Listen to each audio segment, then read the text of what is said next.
Shri Hare Namaha. We shall begin with today's session now. Om Shri Guru Bhyo Namaha, Om Parama Guru Bhyo Namaha, Om Adi Guru Bhyo Namaha, Om Mula Guru Bhyo Namaha, Om Srimad Ananda Tirtha Bhagavad Padacharya Bhyo Namaha, Om Veda Vyasaya Namaha, Om Bharatyai Namaha, Om Saraswate Namaha, Om Vayave Namaha, Om Brahmane Namaha, Om Mahalakshmi Namaha, Om Narayanaya Namaha, Om Hare Namaha, Moksha Prada Shri Vasudevaya Namaha, Krishnaya Vasudevaya Hare Paramatmane Pranatakleshanashaya Govindaya Namo Namaha. Hare Rama, Rama Rama, Hare Hare, Hare Krishna, Krishna Krishna, Hare Hare. Narayanam Namaskritya Naram Chaiva Narottamam Devim Saraswatim Vyasam Tato Grantamudirayet. Narayanam Surgurum Jagadekanatham Bhaktapriyam Sakala Loka Namaskritam Cha Traigunya Varjitam Ajam Vibhumadhyam Isham Vande Bhavagnam Amarasura Siddha Vandyam. Avikaraya Shuddhaya Nityaya Paramatmane Sadeka Rupa Rupaya Vishnave Sarvajishnave Namo Hiranya Garbhaya Hare Shankaraya Cha Vasudevaya Taraya Sargastityantakarine Ekaneka Swarupaya Stula Sukshmatmane Namaha Avyakta Vyakta Rupaya Vishnave Muktihetave Sargastiti Vinashanam Jagato Osi Jaganmayaha Mula Bhuto Namastasmai Vishnave Paramatmane. So any queries from the previous sessions so far?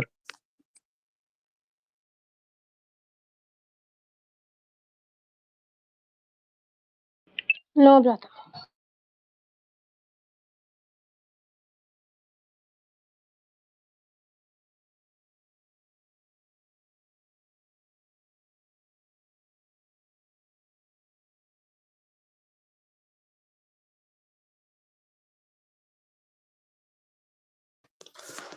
So today we shall continue our discussion about the different gurus of the Madhva Sampradaya and how we've had discussed about them briefly in the previous sessions. So one speciality of the Madhva Sampradaya is the presence of something known as the particular parampara of whom we call as the Haridasas. So the prominent ones in this were Shri Purandaradasa and Shri Kanakadasa. But even before them, this whole tradition of the Haridasas was originally started by Shri Narahari Tirtha.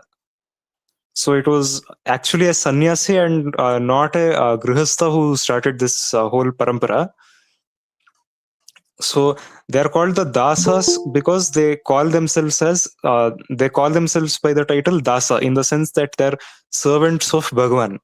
So because of that, they call themselves dasas, because dasa literally means one who provides proper service and treatment to someone. So for this reason, they call themselves by the title dasa, and they primarily were poets. So especially though in many used to the best of all the granthas have been written in Samskrita, and the Shastras are also in Samskrita. The dasas have nonetheless propagated their philosophy in Kannada.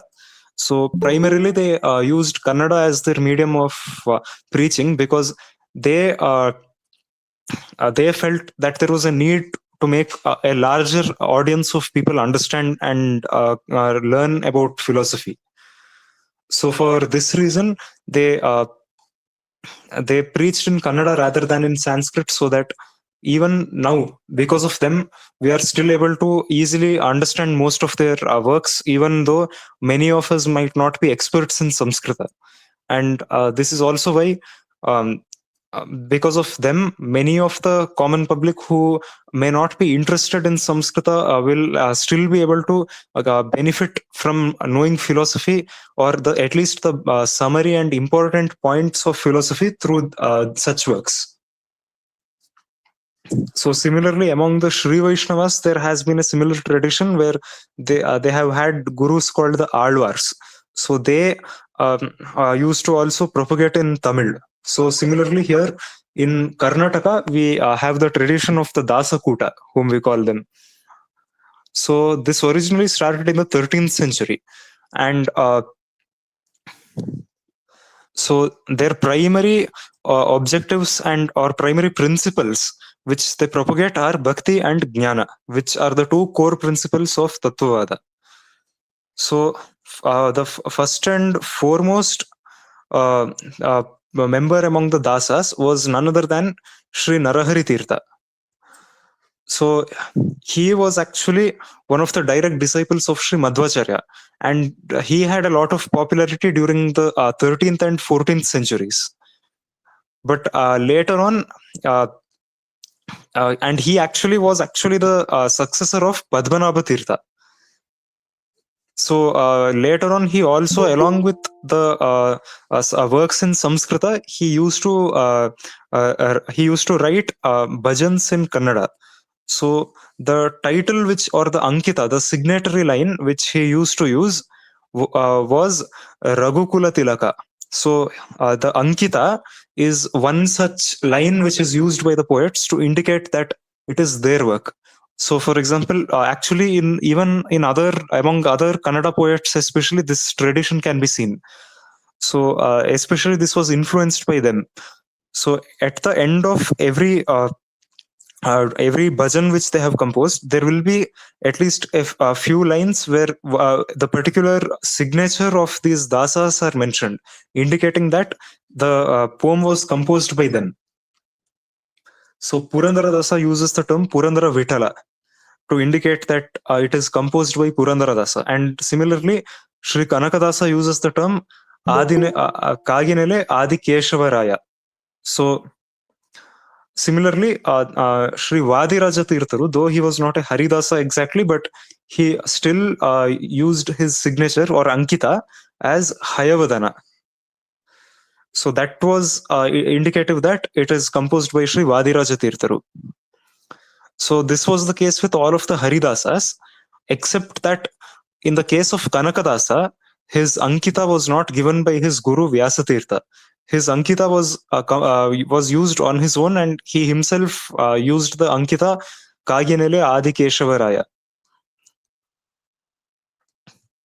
So, any questions still here? Brother, why only in Kannada? I mean, not in Hindi or Telugu. They did preaching. Because they were Kannadigas only. They were not North Indians or people from Andhra. Okay, brother, thank you. All of them were from Karnataka only, and their native places were also in Karnataka. So their primary mode of preaching was in Kannada only. Okay, So brother.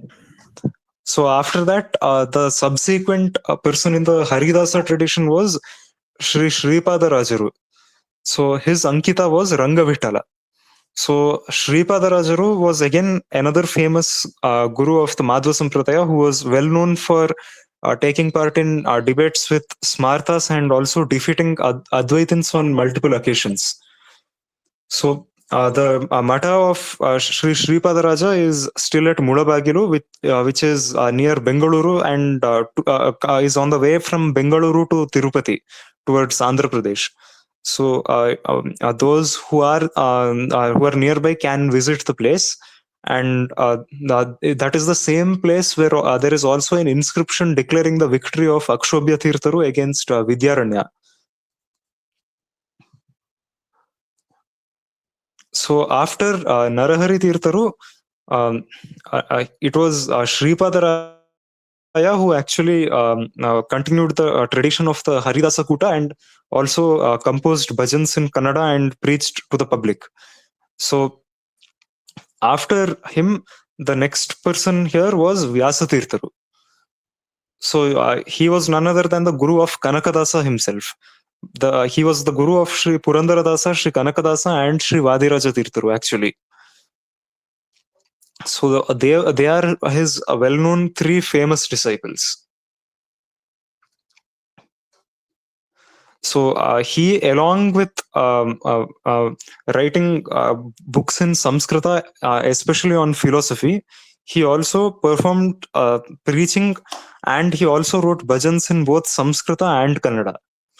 So it was not that he just was a mere vidwan or used to only preach, but he also preached to the general public who were not aware of Samskrita by preaching in Kannada also. So his subsequent disciples, especially, became the most prominent in the whole Haridasa Kuta. So they are Purandaradasa, Kanakadasa, and Vadiraja Tirtharu. So they Purandaradasaru and Kanakadasaru especially are very famous in Karnataka, and I doubt there would be anyone in Karnataka especially who may not be knowing them. So Vadiraja Tirtharu is not very famous as a member of the Haridasa Kuta, but rather he has become more famous as a sannyasi and as the Peethadipati of Sodemata. So Purandaradasaru lived sometime during the late 15th century to the 16th century, and he was originally from what we know about him, he was actually supposedly a very miserly person and a merchant. So at one day there was a miracle where Bhagwan himself appeared, and he appeared in the guise of a beggar. So after that, and after he was reluctant to donate something to him, he later realized that it was Bhagwan himself, and then finally he abandoned all the wealth he had, and he just became a Haridasa, and he made his job just to preach, and he abandoned all the riches that he had. Now, actually, what happened in his case was not a simple thing, because the wealth he had was actually was much greater than the amount of wealth even the richest people have today, or even the kings of Arabia have had. So it is said that Purandaradasa would sometimes even donate a certain amounts of money or to kings themselves, to kings and ministers. So that's how rich he was. So the fact that he just abandoned all of it overnight is simply a proof that whatever happened to him and whatever he realized, he considered as much more worth than all of that. So this is why he actually became a serious bhakta and jnani overnight. It was not that he was one since the very beginning. Then he devoted himself to leading such a life, and he also visited all of the Bhagavad Kshetras, and he later started composing songs in Kannada. And he and Kanakadasaru are actually considered as the very founders of Carnatic music, especially. And Purandaradasaru is known for making different vocal exercises to control the breath and to enhance one's singing. So he was actually an expert in this.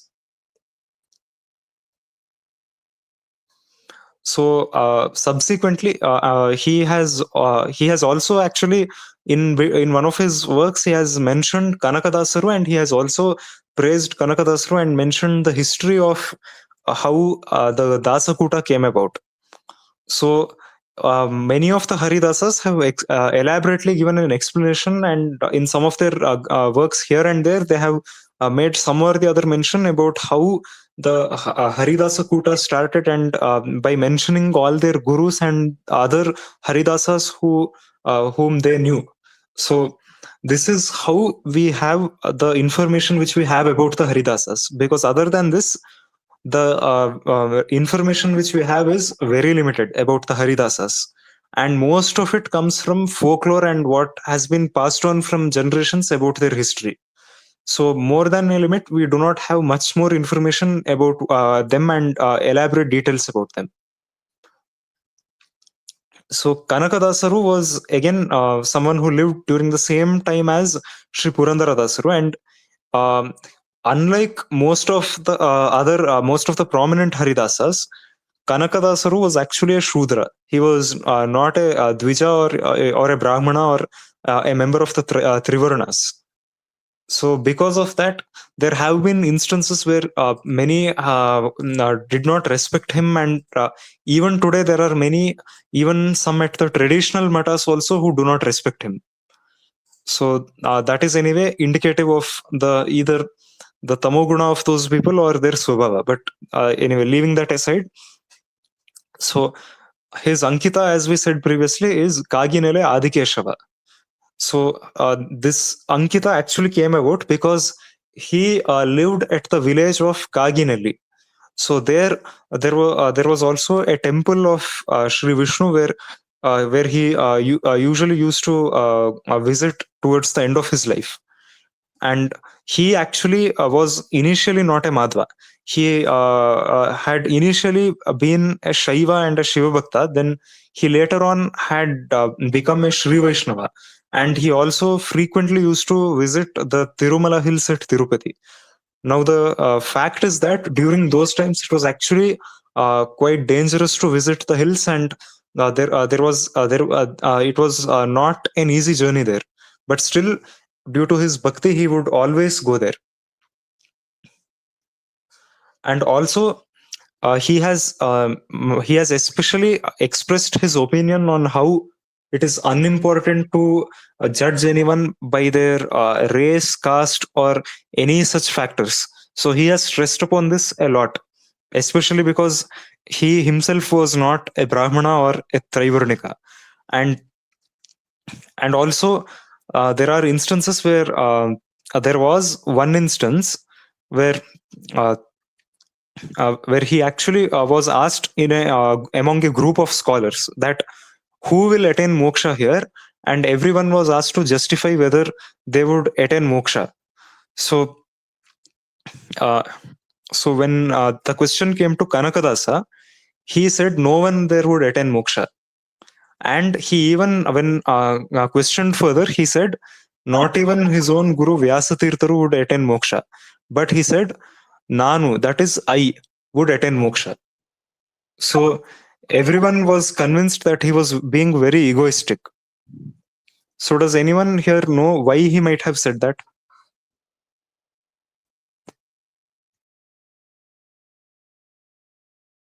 Why, brother? So this was so the scholars there became enraged, and they did not they thought he was being egoistic, but Sri Vyasatirtharu actually knew what his intention was behind saying that. So what he meant was, one has to first obtain freedom from the I-ness or one's ego, or thinking that I am so and so, and I have I am like this, or I have so and so qualities. And when once we give up that sense of pride and ego, only then one can attain moksha. So what he meant was that the idea of we having some greatness should go. That is what he actually meant. And once there has been an instance even today in Udupi, uh, one can notice that the vigraha is usually viewed through one small window known as Kanakana Kindi, which means Kanaka's window. So the reason the window was named like that was mainly because once when he was once when Sri Kanakadasa was at a distance from the temple, he had built his house just ahead of the temple, and so that he could have the sight of the Vigraha. So once when the temple had been closed, he was holding some rice in his hand, and he mentally offered it to Krishna. And while thinking of that, the wall of the temple actually partly collapsed, and this gap was created. So because of that, Sri Vadiraja Tirtharu, who himself being an Aparokshajnani, understood what all happened, and because Bhagavan Krishna himself accepted the offering of the Naivedya which he had performed, he and because that led to the formation of that small gap that was decorated properly like a window with 9 openings, indicating the 9 gates of the body. And in that so for that, in the honor of Kanakadasaru, Sri Vadiraja Tirtharu named it as Kanakana Kindi, and even till date one can view the Vigraha through the Kanakana Kindi. Yes, any queries? 9 gates of the body, what does it? So those are the 9 pores of the body, which are elaborately explained in the Upanishads. So to represent that, those 9 openings are made in the window. Okay, brother.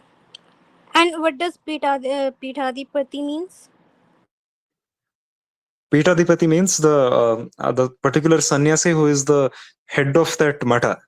or the organization or that particular part of the sampradaya. So why does it? Why was it named as Sode instead of Vadiraja Mutt? It is called the Sode Vadiraja Mata only. Yeah, but why Sode? It's Sode, not Sode. Sode is the name Okay, of the Sode. village where it is there. That's why.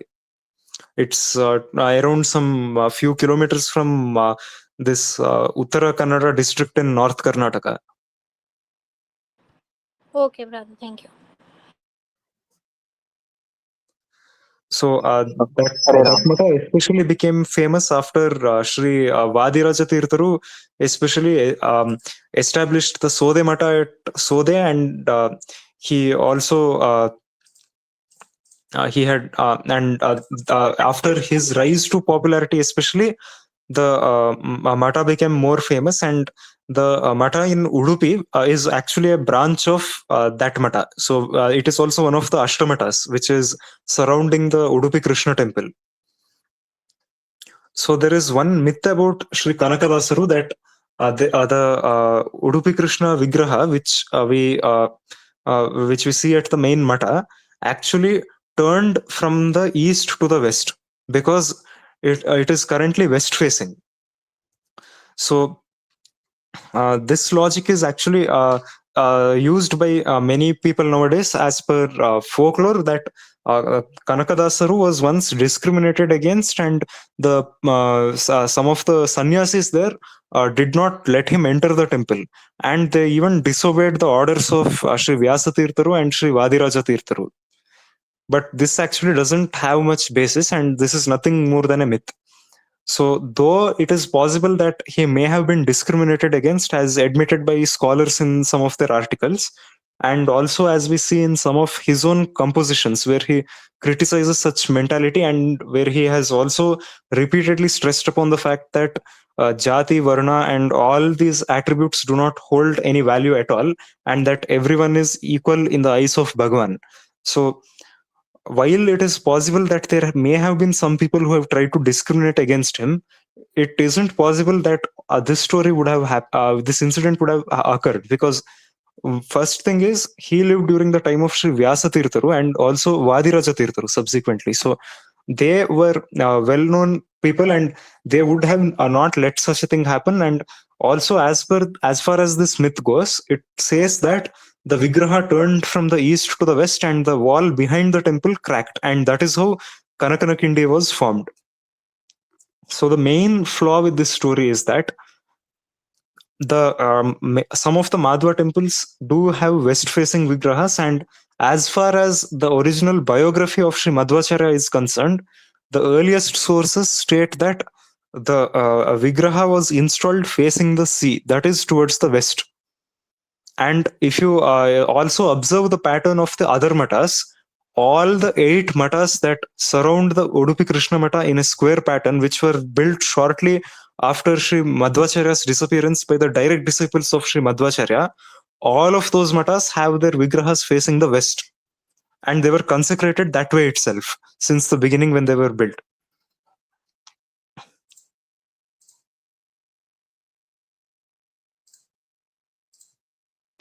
There are many actually. I don't remember the exact names of those Dasarapadas of Kanakadasru where he specifically says that, but there are multiple. You can, if you search for them online, you will easily find them on especially blogs about Sri Kanakadasru. So if you want, I'll search for them later and share them with you. Oh, brother, I just have a small doubt. Uh, how did Vadiraja Tirtharu establish Paryaya system in Udupi Krishna temple? So basically, the Paryaya system was always there since the beginning. So every one of the Ashtamatas would was supposed to take turns handling the Udupi Krishna Mata. So as per Sri Madhvacharya's instructions, the each mata would have the responsibility of the Udupi Krishna Mata for about 6 months. So every 6 months, the responsibility would go to the next mata.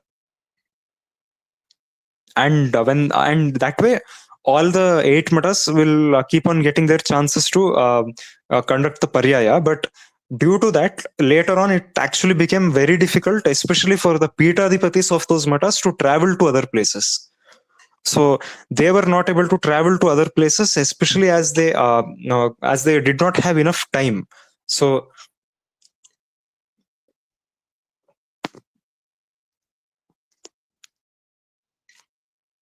because of that, Sri Vadiraja Tirtharu made a change in the whole system, and he changed the time, the duration of one paryaya from 6 months to 2 years. So because of this extension, it would take a lot of time for the next subsequent paryaya of the same mata. So by the time the 7 other matas completed their paryayas, it would take some more time. So because of that, Sri Vadiraja Tirtharu ensured that it wouldn't be much trouble for the Peethadipatis to travel to other places and stay there, especially because in those times traveling was actually very time consuming. So by the time one traveled from here to North India and returned also, for example, Sri Vijayadasaru once traveled to Kashi and he stayed there for some time and he came back, and that itself took 3 years. So with that objective in mind, Sri Vadiraja Tirtharu changed this. Okay, brother. Thank you. Yes, Rajashri, any queries? Yes, brother. What are these 8 matas, and who are the Peethadipatis of these matas?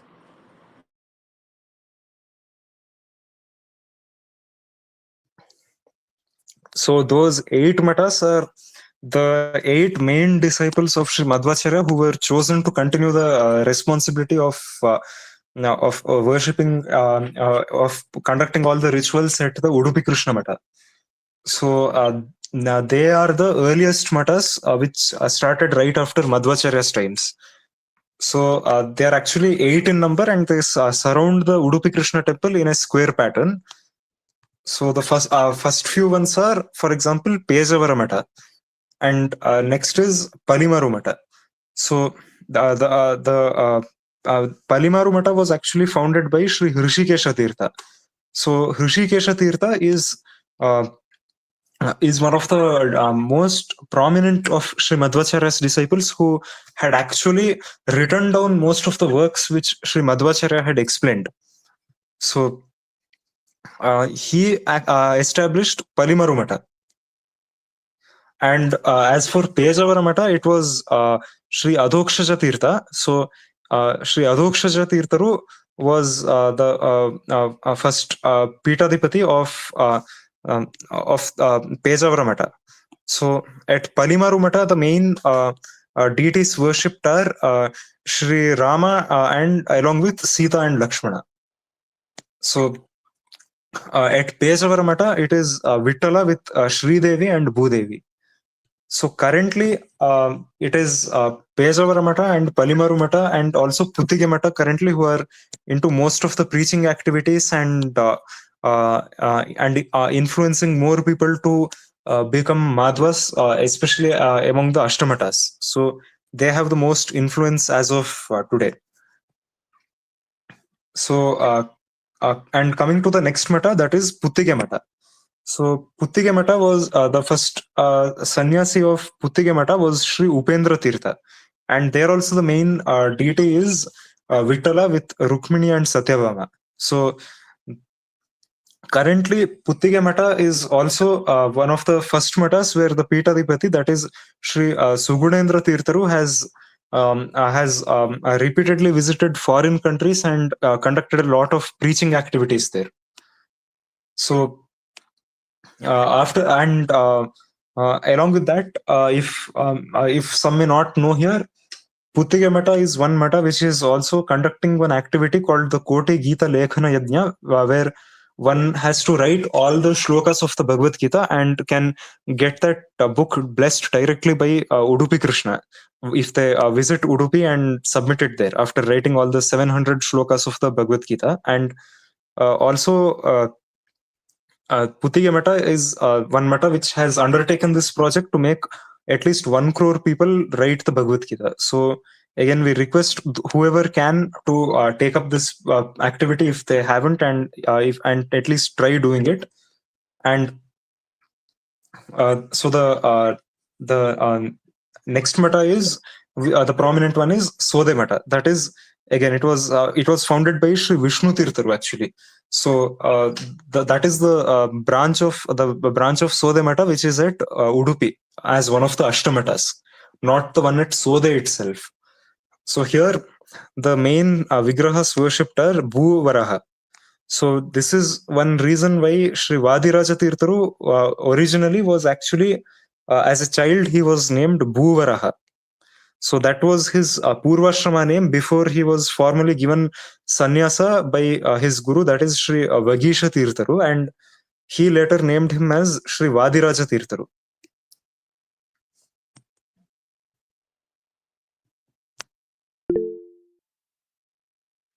Brother, one more doubt.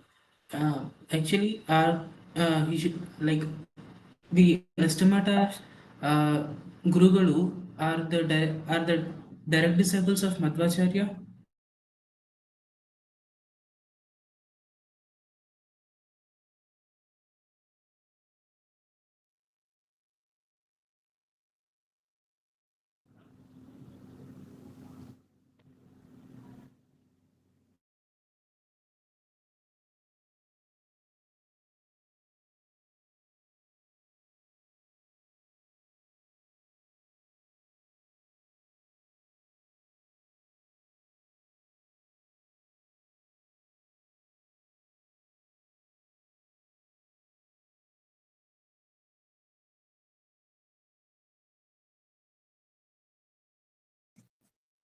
I was not able to hear that question properly as I was disconnected. Can anyone repeat? Yeah, yeah.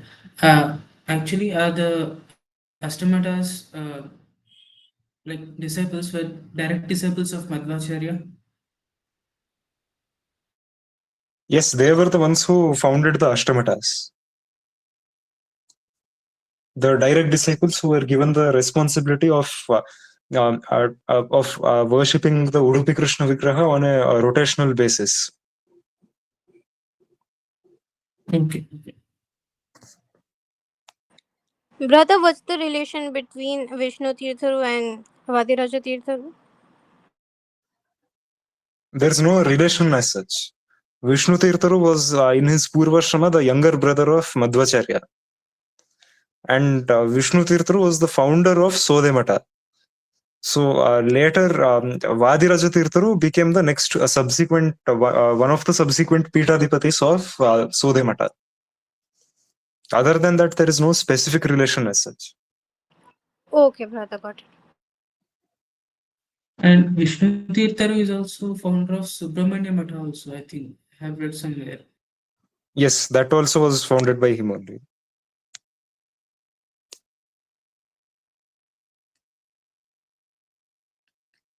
Hare Rama Brata. Hare Raman.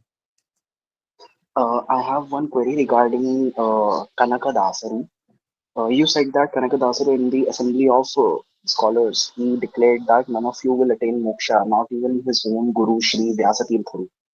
So, how come Sri Vyasatirtharu not attain moksha? I know that he took birth again as Sri Raghavendra Tirtharu, but isn't it egoistic on part of Sri Kanaka to declare such things against his own guru? See, as I said, the context should be clear, and Vyasatirtharu himself agreed to what Kanakadasaru said. It was not something Kanakadasaru simply said on his own. And what he said is that the whole sense of identity, that I am so and so person and I have this identity here on Bhuloka, if we stick to that, we will definitely not get moksha because we are not aparuksha jnanis. So by that logic, he said that this person, the persons whom we identify by these characteristics, they are not the ones who will attain moksha, because that is not what the Atma is. The Atma has its own svabhava, but it again, it has its own nature and is unique, but it is not the body, or nor does it have much of a link with the body that it inhabits. I understood, Bhrata. I think, let me make it clear. The idea that Kanakadasa said that the person named Sri Vyasa Tirtharu, which is his body, his external appearance, he won't attain moksha, but the Atma, which is inside him, he will do. Yes, Is it so? precisely. That's what he meant. Okay, understood, Bhrata. Another question that I have is, you mentioned that Sri Kanakadasaru, he was a Shudra. He was not a Traivarnika. So did he have Vedadhikara? Definitely not. Definitely, he didn't study the Vedas. Those who aren't Dvijas cannot study the Vedas, no, as we have explained previously also. Understood, Bhrata. Thank you, Hare Rama. So he was an expert in other shastras like the Itihasas, Puranas, Tantra, and he is also said to be an expert in Nyaya, Mimamsa, and Tarka since his childhood itself. So all other shastras other than the Vedas can be studied by those who aren't Dvijas, but the Vedas that requires being a Dvija. So only those Dvijas who have had Upanayana and all this other samskaras can study the Vedas or chant their mantras. Understood. Uh, non-Dvijas can study Pancharatra Agama also. Yes, but not all the things in the agamas, because again there are certain things in the agamas which partially repeat some rituals of the Vedas, and those cannot be studied. And again, also not all the common people, especially those who aren't Dvijas, can learn all the shastras. So among them, the Satshudras or those who are seriously interested in learning can learn the shastras elaborately. Others can learn them from a guru and the essence of that which is needed for them.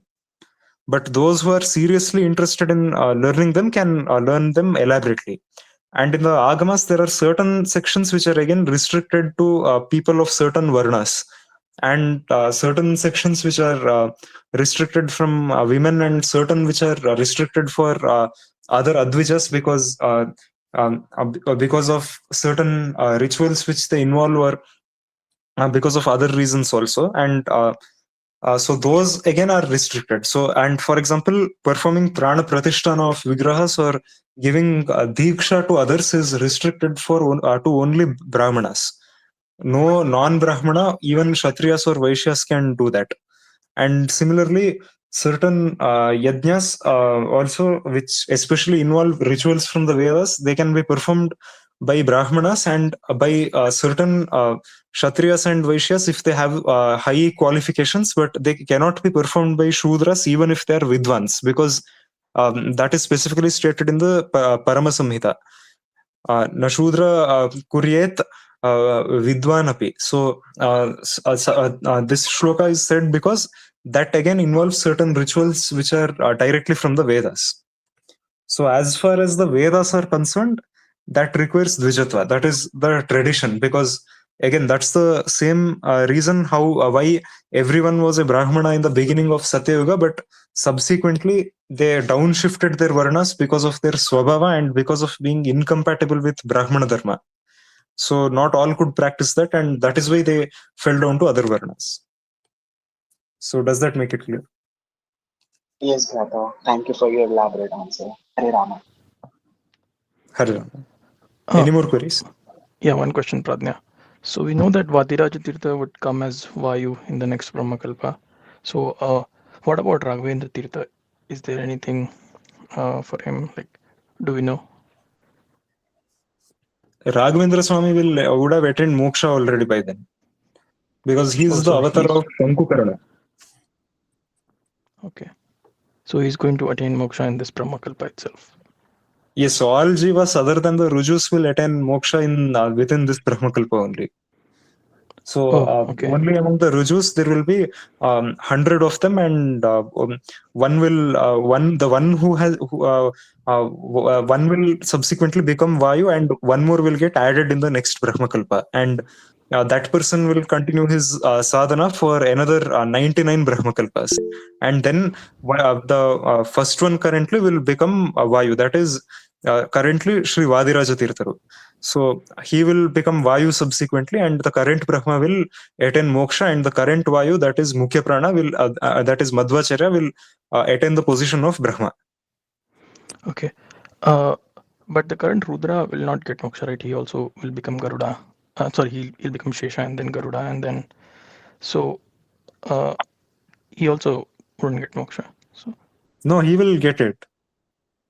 He will currently, the Devata who is Shiva will within the next in the next Manvantara itself he will become Adishesha. Then Adishesha will become Garuda, and Garuda will obtain moksha at the end of this Manvantara. Then he will be replaced by the current Adishesha. Then again another Devata will obtain the position of Shiva. oh, so this happens within the Manvantara. Yes, this the other than Brahmadeva, all the other devatas will be replaced by different people in their positions during every Manvantara or Kalpa at least. Oh, okay. So can you explain the Rudra and the Shesha and then Garuda thing? Because I'm a little confused because I thought this was in every Brahmakalpa, not Manvantara. No, their positions will change every now and then. So during one Manvantara, at the end there is a Pralaya which will take place, and at that time, so if you see the Vishnu Purana, there are actually three types of Pralaya mentioned there. So one is Prakritika, and one is the Pralaya which takes place at the end of the Manvantara, and the last one is Brahma Pralaya, that is which takes place at the end of the Kalpa. So Prakritika is the total the total destruction of the whole universe itself, and so the other one is it is generally called as the other two are actually Atyantika, and the second one is that is the Pralaya which takes place at the end of the Manvantara, and that actually Atyantika is not Pralaya exactly. It is actually moksha, that is destruction of samsara. So that is not destruction of the lokas or the world or anything as such. So the Atyantika is when one attains moksha. So that cannot be included here exactly. So anyway, so Brahmadeva's lifespan ends at the end of the Brahmakalpa. That is his lifespan of 100 years as per his scale of time in Satyaloka. So after that, he will again he will attain moksha, and the Devata who is Prana will become Brahma. So before that itself, before all this happens, there will be many devatas who will attain the position of Rudra, Shesha, Garuda, and obtain moksha by that time. So there will be many other devatas who will come and go. Only Brahmadeva will take the longest time to complete his sadhana. So does that make it clear? Okay. Yeah, got it. Thank you.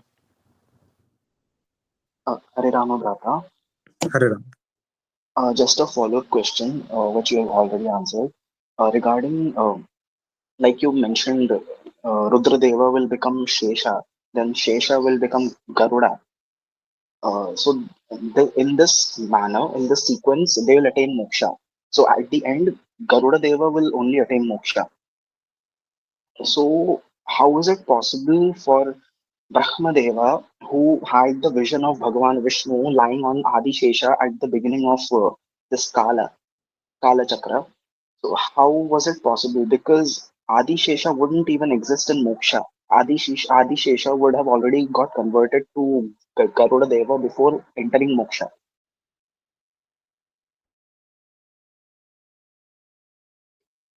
What is the question exactly now? So could you again rephrase it a bit?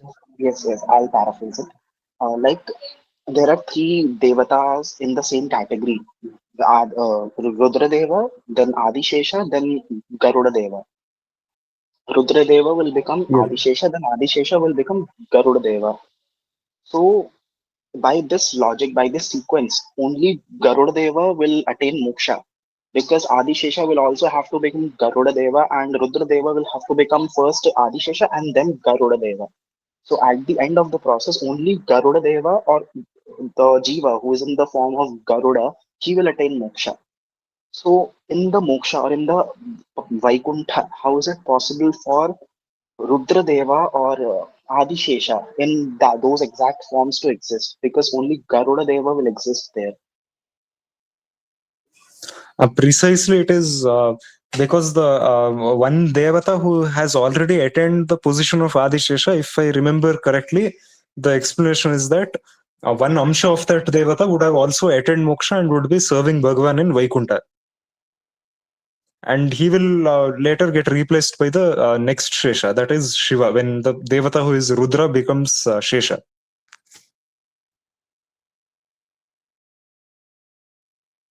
Okay, so the current Adishesha whose Amsha got moksha, like who is serving Bhagwan in the Vaikuntha, what will he do after the next Adishesha replaces him? I mean, he'll be there only.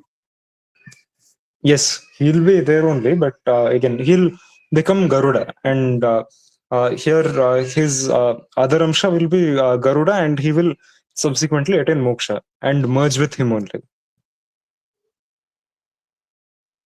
Okay, understood, Bhata. Thank you, Hare Rama. Any more queries? Brother, who is avatar of Shankukarna, Vyasa Tirtharu or Raghavendra Tirtharu? Both of them are Shankukarna's avatar only. Okay, brother.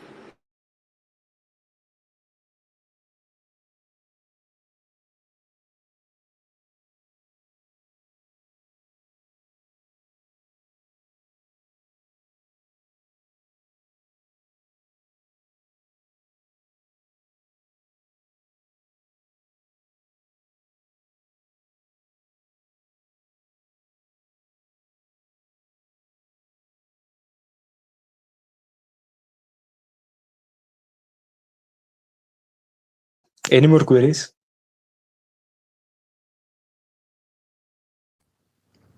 Yeah, is there any grantha where this is all elaborately discussed, like positions of the jivas, and or it's scattered? It's mostly scattered across different granthas. I think there might be some recent works since the last few centuries which may describe that, but again, I'm not aware of any works which explicitly describe this elaborately. So if Guruji comes here tomorrow, then he might be able to explain that more elaborately. Okay, thank you. Any more queries? What are the main deities in Sode Mutt? Bhuvaraha, as I said. That's why Sri Vadiraja Tirtharu also had been given that name only, Bhuvaraha. Okay, brother.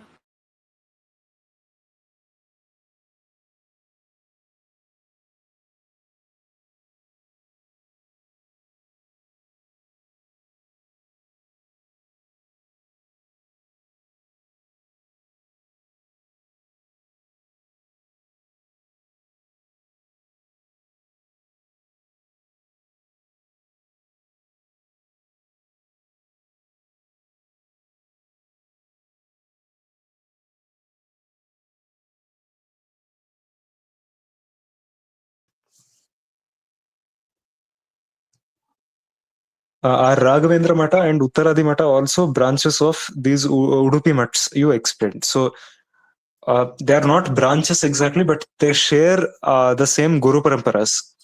So, for example, Uttaradi Mata traces its parampara from Sri Padmanabha Tirtha. So, he is actually considered as the origin for multiple matas, to be honest, not just Uttaradi Mata or these other matas.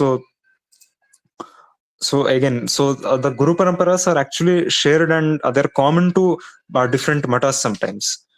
So it is similarly Vishnu Tirtharu also is again involved in the Guru Parampara of multiple other matas. So similarly, he is known for being the first Peethadipati of the Subramanya Mata at that is at Kukke, and also the Mata at Sode. So similarly, that is the case with many others. Even Sri Hrishikesha Tirtha also, for that matter, and similarly, even for that matter, Akshobhya Tirtharu. So Akshobhya Tirtharu's descendants themselves can be traced till Sri Vyasa Tirtharu, and so that is how he and Jayatirtharu also come under the Guru Parampara of Vyasa Rajamata. And also one can see that even Padmanabha Tirtharu and Narahari Tirtharu also are involved in the Guru Parampara of Vyasa Rajamata. So again, they're actually Padmanabha Tirtharu especially had a major role in the Guru Parampara of multiple matas from Madhvacharya onwards.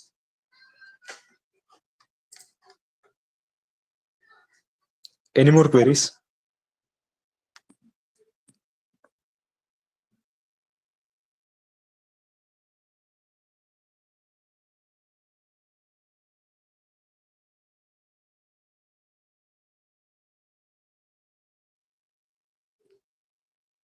So one speciality which we had discussed, especially about Sri Vyasa Tirtharu and some of his granthas, are the major works that he has written mainly are the Tatparya Chandrika and Nyayamrita.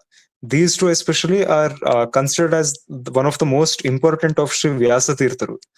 And when it comes to Tatparya Chandrika, it is actually an elaborate explanation on the Brahma Sutras, and it's actually an elaborate explanation where he quotes the stances of the Smartas and the Sri Vaishnavas as his Purva Paksha, that is his opponents, and then he proceeds to raise objections against them, and then he also refutes any further counter objections that they could make against Vyasa Tirtharu and against Madhvas. So there he finally explains it in this format, that is, first by taking up the Purva Paksha, then that is the Smartas first, and then the Sri Vaishnavas, and then the responses to their objections, and also subsequently by explaining the responses, and then also any counter objections they could raise, and finally the Siddhanta, that is the conclusion. So in Tatparya Chandrika, actually, one major thing is that among all the Sampradayas till date, especially as we had mentioned previously, that we would elaborately discuss on the topic of Adhikara over the Shastras. So we shall briefly discuss that now. The fact is that the Shastras, as we have explained, mainly can be divided into the those which are Nitya, Nityo Nitya, and Anitya. So the Shastras which are the Vedas are they're Nitya, that is they're eternal, because they're Apaurushaya, that is they're not created by any person. So they are perfectly said to be Nitya in the sense that they're eternal, and they all their contents have been existing since eternity. But now when it comes to the Itihasas, Puranas, and other Shastras, they are Nityo Nitya, that is Nitya and Anitya. So this is actually said in the Brahmanda Purana, as quoted by Sri Madhvacharya in the Vishnu Tattva Vinirnaya, that because they are actually not truly eternal in the sense their contents won't remain exactly the same, and they also describe events which are specific to one period of time or which happened during the recent times. So because of that, the Itihasas, Puranas, Smritis, and all other Shastras are actually Nityo Nitya. They are eternal in a way because they still provide the same knowledge, and their essence is one and the same, and the main knowledge which they provide or their conclusions, they remain exactly the same no matter in which Brahmakalpa or Yuga or Manvantara they are manifested or their knowledge is obtained through Bhagavan and the Rishis. So, but nonetheless, the exact structure and the events mentioned there will have some or the other variations. So, among them, for Adhikara over the Vedas, again, as we have explained all this while, there is a requirement of the Vaidika samskaras, and they are transferred by ancestry. So, it is the responsibility of one's father to conduct the necessary samskaras, such as Upanayana. So, it is not possible for the non-Dvijas to actually undergo all these, and they would have lost it. So similarly, even those whom we call as the Dvija Bandhus, or those who are related to the Dvijas, in the sense they originally descend from a Dvija Kula, but they over generations they have lost all the samskaras and the adhikara to learn the Vedas. So for all of them, the Itihasas and Puranas are the sources of Jnana, from where they can obtain jnana. Now, the Smartas and the Sri Vaishnavas actually differ here, and they strictly opine that the Advijas are excluded from obtaining any sort of jnana. But again, Sri Vyasa Tirtharu has elaborately explained this, and the Madhva Sampradaya is the only Sampradaya which actually accepts and which stresses on the fact that jnana is always necessary and aparoksha jnana is necessary to achieve moksha. So, to achieve the stage of paripakwa bhakti, as we have explained all these during all the previous sessions, it is compulsory for one to have jnana and bhakti. As Shiva himself says in the Padma Purana, that the idea of obtaining moksha without jnana itself is mohaka, that is mohanartha. It is meant for the purpose of deluding people. So such ideas cannot be entertained. Now, Sri Madhvacharya and Sri Vyasatirtha are the only few philosophers who have explicitly explained why all people, regardless of their dvijatva, have adhikara to learn the itihasas and the puranas, especially, and the other shastras such as Pancharatra and the Smritis, and also the Upavedas. So the Upavedas and Nyaya, Mimamsa, those can be learnt by anyone, but also learning the shastras such as the Mahabharata, Ramayana, the Puranas is something which all the, especially the Satshudras, have adhikara over. So while not every Advija has the adhikara to do that, Adhyayana of the other shastras can be done by those who are seriously interested in learning them and those who have sadachara. So this is again stated in the Parama Samhita also. And Sri Vyasatirtharu has also quoted the shlokas from the shastras. For example, the end of the Vishnu Sahasranama itself says that that those who regularly listen to Yashrunoti Parikirtayet Brahmana Vedanta Jnani. So there's one shloka which goes like that, and Shudra api sukham avapnoti, which means that even a Shudra will obtain happiness.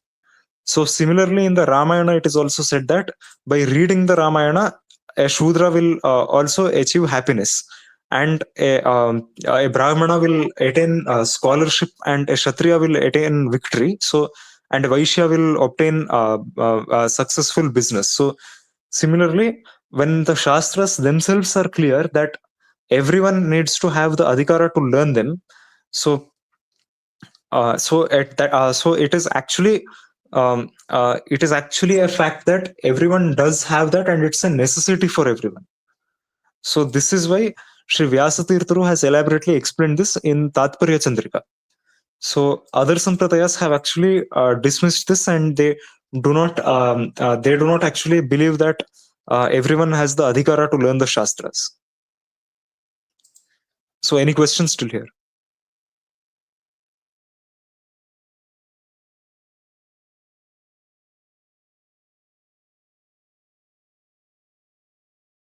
No, Bhrata.